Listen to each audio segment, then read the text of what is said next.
or he makes a bold move to the office, which is so challenging. My name is Sir Grace Mwesigwa, and the conversation is still on. We are talking about the Nabanja cash. The deadline is tomorrow for sending money. Many people claim they have not received money yet, even when they subscribe to the mentioned group by the office of the Prime Minister, and they have turned to be vulnerable poor due to COVID-19 season. Is this the question we're asking tonight? Is this cash a blessing or a curse? And also we are saying, will it respond to the intended purpose, or it's actually creating more panic in community, and also awakening the usungu of people, because people are relaxed and is tried figuring how they can survive. Now you tell them money is here, and you say money is in the village is only 5 people benefiting from the whole program, then the rest have to wait. Now, will this bring the desired results? Okay, we are trying to look at how we can go about this COVID season. And of course, the other thing which is not mentioned this time around, I need to ask these two gentlemen. Last time, at least, we had the president in his address could promise at least TV sets, radio sets. He had promised to distribute reading material to learners. I think that promise is still on. Yeah, that's why he has not repeated it. Yeah, now that means we are still waiting. But now, where are the learners? This time around, there's no single mention about the students. No, the president has not mentioned it anymore. Remember, he launched the factory which is supposed to manufacture the TVs and the radios. For the learners to receive. For the learners to receive. So I think the factories are being assembled.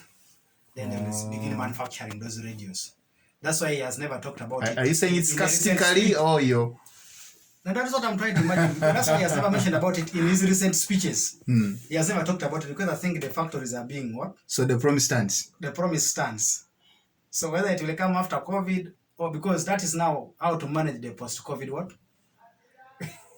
So last time the gentleman tried to say, the president talked about at least empowering the mainstream media with some cash. There was a small budget, at least, to enable have space on radios to have online live radio lessons. I remember have me actually hosting teachers on NBS radio, and we had different interventions. LC1 chairperson will receive at least 1 copy, and the rest of the citizens would go and run at least do the photocopy. This time around, it's as if we don't have school-going children. Yeah, you see, in this second wave of COVID, quotas are aware. The president seemed to have distanced himself from getting. That's why he brought in Nabanja, and it's now Nabanja to carry the court. The fisherman.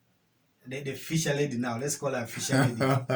It is now how to carry the court of all this. That's why you see the president has never mentioned anything at all about how to help people. So left it to Nabanja.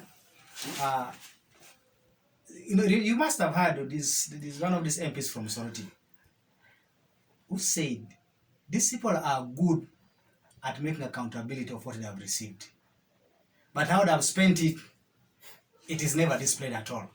And we are now throwing a blame on Dr. Wakana Rugonda that he really received a lot of money. And they would mention the president, actually, what would dominate the president's speech would always be the contributions. I was trying to total, and I reached the point when I gave, I said that this is now beyond. It was too much and too enough. But how it was spent, the president has never read and mentioned how he spent the money. I remember when the other MP was tasking, who is Atwine? Atwine 25, the president said, whatever we have got, we should be able to buy ambulances, to manage the post-COVID era, what have you, and we have really bought these ambulances. But if that money was managed well, probably it would have even improved on our economy. And now we would be just able to help people. Now look at Jinja. When you talk of Jinja City today, we have got very good Samaritans in Jinja here who can do a lot for the people of Jinja. The Indian community, I remember the first COVID, the Indian Association alone, I remember that time I got just involved in the team that was distributing Porsche at that time. But most actually, the portion that we gave out was being donated by the Indian Association of Ginger. But then what was contributed by individual companies like Bidico, Nyla Grow, MMI. That one never reached the district task force. It was going straight to Kampala direct. I one time asked, Nyla Grow gave 700 million Ugandan shillings. And I said, if that money had come to the task force of Ginger, 700 million shillings, you can go to Kazimingi and buy all the posho of one day, the whole supply of maize and posho meal, the entire Kazimingi, and you finish. One, you would have helped the business community who deal in posho milling. Then you get the posho at a lower cost even and then distribute. But the money was being taken to Kampala that for buying ambulances and the rest, what have you.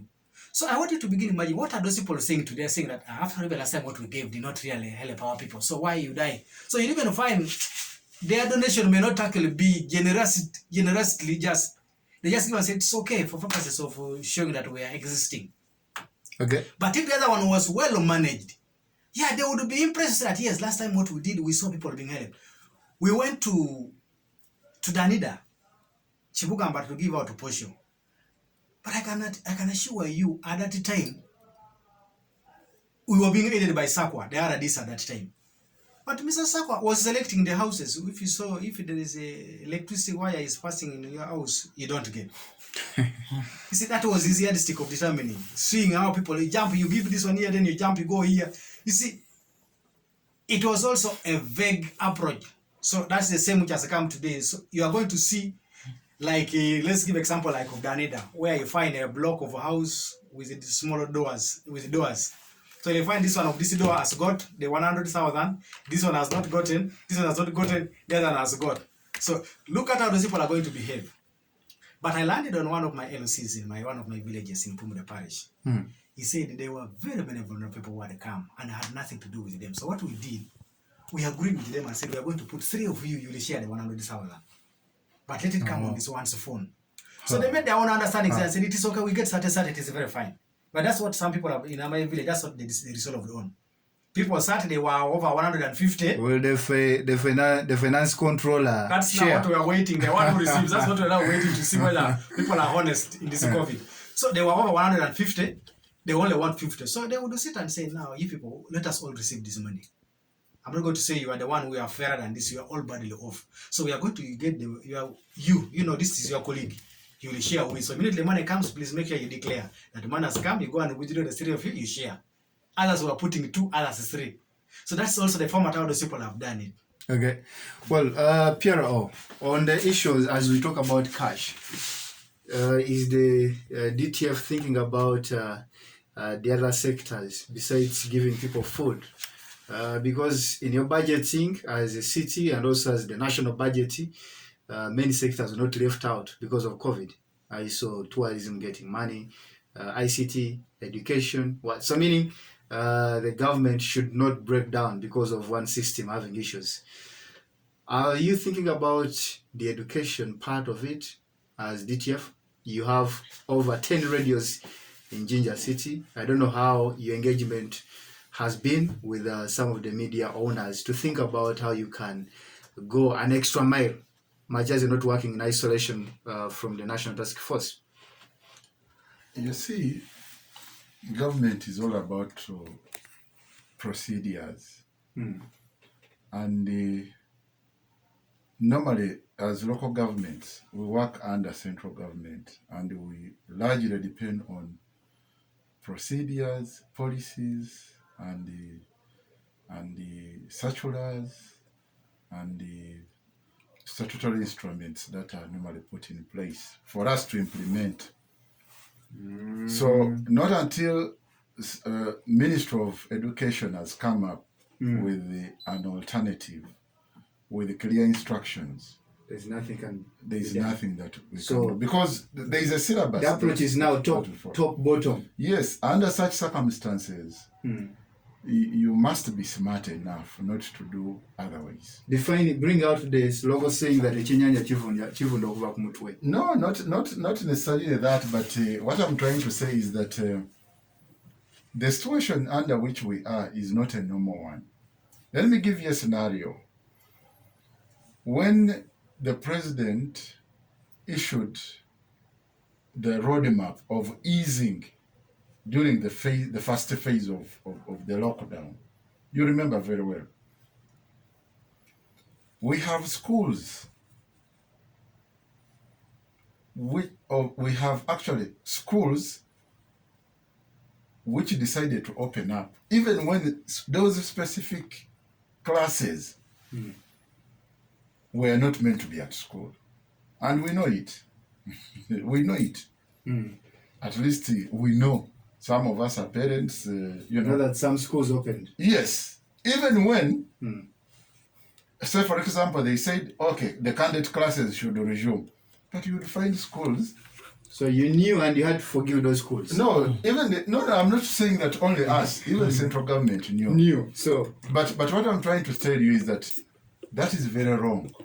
So if they say we've closed down and there is no this, but there's no intervention. But the alternative is this. We should all sleep. We should always go for what government is. And let me tell you, to me, I think largely this is where even the problem came from. Because we know that the moment we picked our kids from school, you can see So how the houses have been ravaged. So the problem came from schools and the truck drivers that were left to enter without being tested, the Indians that were left to go to self-isolation without guidance, just telling them go and do just a deliberate. So that is not a cause. So for us, we follow instructions as given. And what, like the chairman has said, the president promised that we shall have these radios, like you rightly said, and the program is on, and I think at the right time it will be delivered.